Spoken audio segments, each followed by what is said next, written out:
And you bring up Shauna Chin subject in a good life for me I do it. But we are everybody's secret all about some about your secret now. We're the most Dexta Dab secret. What? Me and nobody know. I am eat it. Sure. No people. Blood clot. The artist I eat. Suck for suck. Alright, anyway, I forgot that. I don't want that spoil up my life. I don't want that spoil up my life. Dexta Dab can't spoil up my life. That spoil up my life. Yeah. But anyway, I will about Gully juice in sucker for that though. Yeah, people, so I just hear what Gully Bob say a while ago about Dexta Dab. Him na easy people, you see me? I say, Shauna, give Dexta Dab all I'm juice. John knows that it's so crazy. But yeah, people, when you don't know that was Gully Bob, when you see me on the screen right now, I laugh about the situation with Shauna Shin and Dexta. Yeah, in the next topic now, Ragging King in the studio. I made some new track. So it's about coming at the next clip, you see me? So when you can check it out, Gully Bob big up himself, see me. Remember, like, share and subscribe, people, for more. You see me? Cause we outside. Gully Bob is not a easy person, you know? You know, so after that, I Shauna, not got himself. Yeah, but I Shauna, I mean, Shauna chill. You see me? See, this is Ryan King in the studio right now. I prepare another song. You see me, people? So check it out.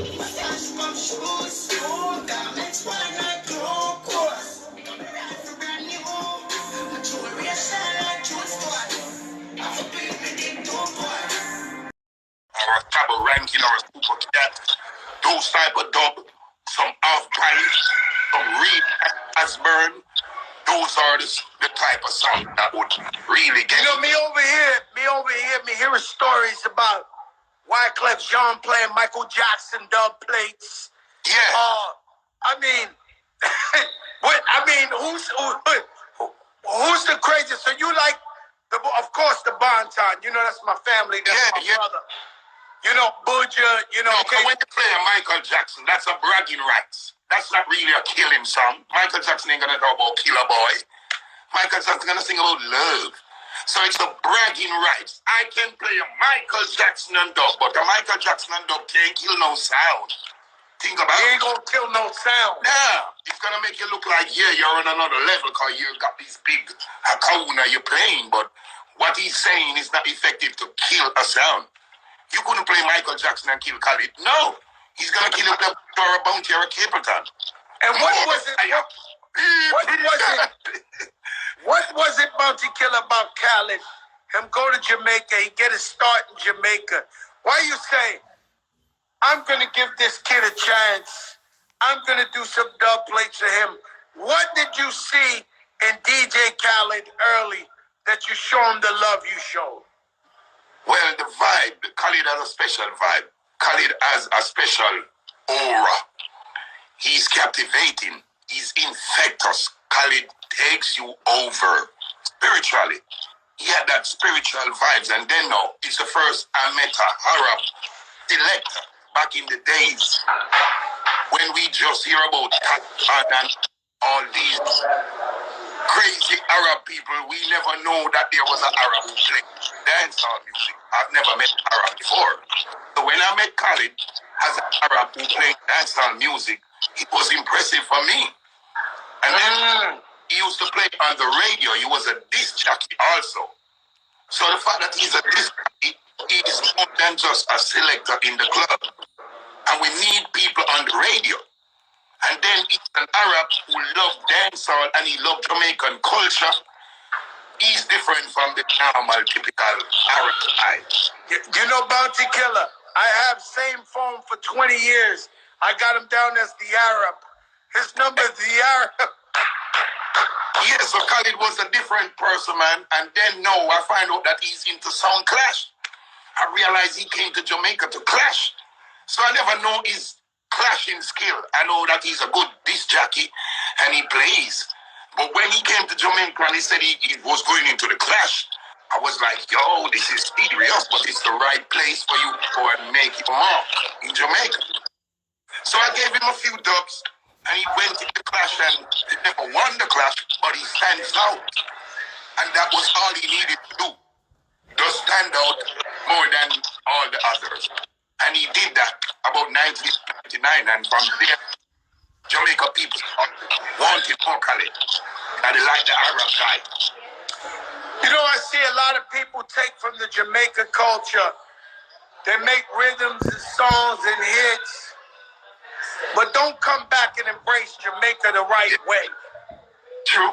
How do you feel about this when you see people? Because everybody, nowadays, you know, everybody from everywhere got the Jamaican vibe, the Jamaican melody, the Jamaican, but not Jamaican, and don't really go back to Jamaica, embrace Jamaica like them supposed to.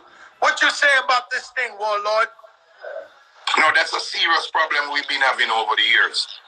That's why a lot of people like to call people culture vulture, as they are culture vultures. But we have people who show the love and the respect all the time. And it's not just people who get the benefit from Jamaica. People like you, Joey Crab. You never try to collaborate on a big song, that's why you like it. You just love the culture from a youth growing up in New York. That's right. We embrace that. So Khalid was one of those persons. Khalid never used to think that, oh, Jamaica was going to make him big. And then Khalid got his break and all right. I never even know Khalid was a producer. So as I told you, I started to power with Khalid 98, 99, and I'm making the album 2002. That's when he did the intro for the album, the Ghetto Dictionary album. So he said he wanted to produce the track. So I never knew he was a producer at the time, but I know that he's into music and he's good at crazy ideas and innovative thoughts.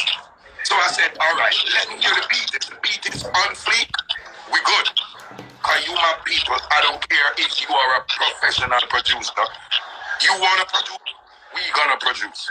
So he gave me the beat, and the beat was one whole over bad man beat. So I did a song him. Test me if you can, oh baby. Why you go there? Come me gun them no lazy. I am warlord, so I tell war lady. If they come up in me gun them and not baby. So that song was produced by Khalid on the album, and he did the intro. And from there, the relationship started to bloom, and then I started to come to Miami, and me and Khalid apart. And from there, so we become family. You know, every time I speak with Khaled about you, he tell me, Warlord pull up in the newest vehicle, truck, Benz, Lexus, the man love luxury, Fendi on. What is it about that? How hard is it to get a car? What was the hardest car for you to import to Jamaica? Is it hard to get like one of those cars? Well, the first car I imported to Jamaica was an Acura TL. That was 1996. It wasn't that hard because, tell you what, only when the cars are like over 3,000 cc, it costs a certain amount of duty. When the car is like 3.0 or under 3 liter, the duty is okay. It's normal duty.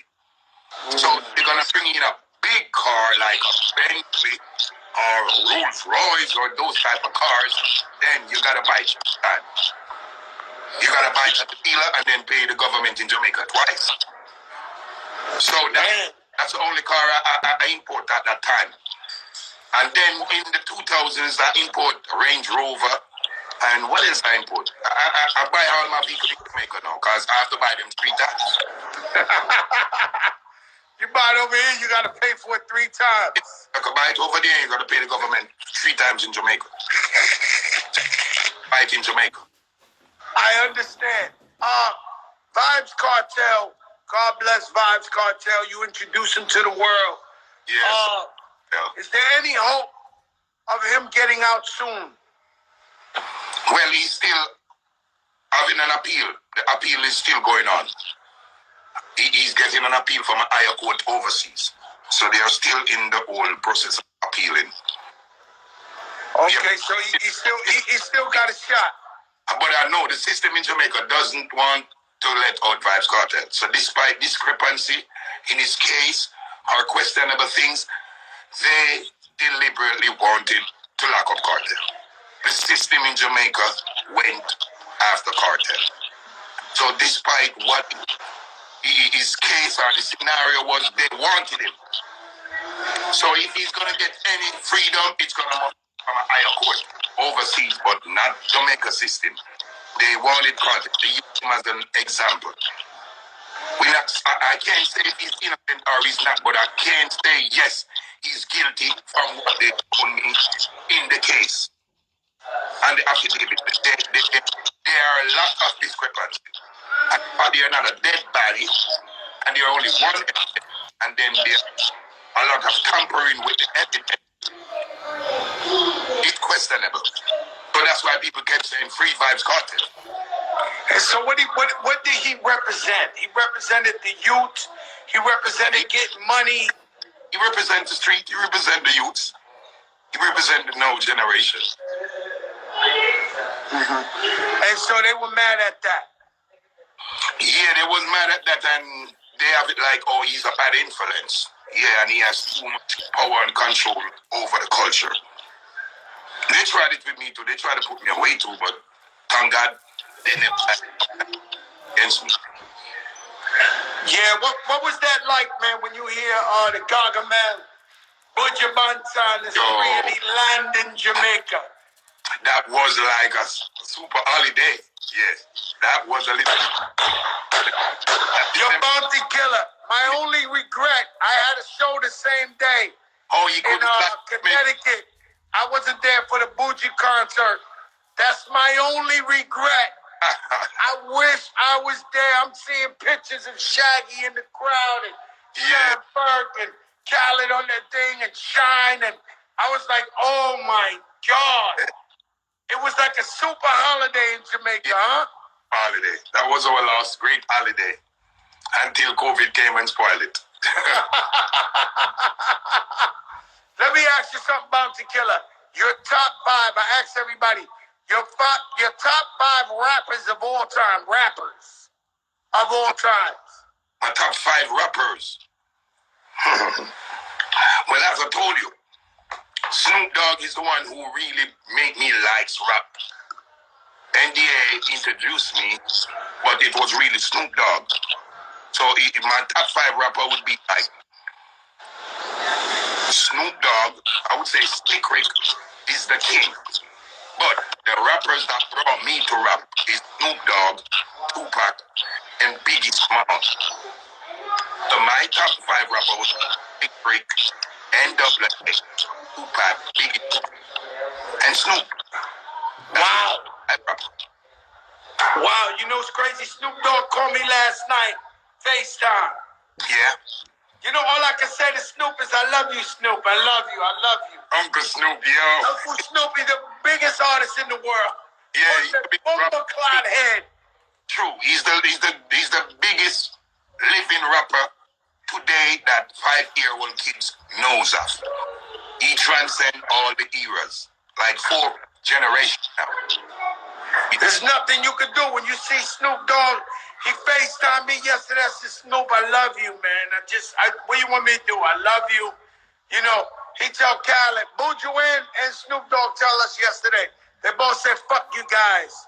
You guys in vacations. Send a plane over here, man. I want to come vacation too.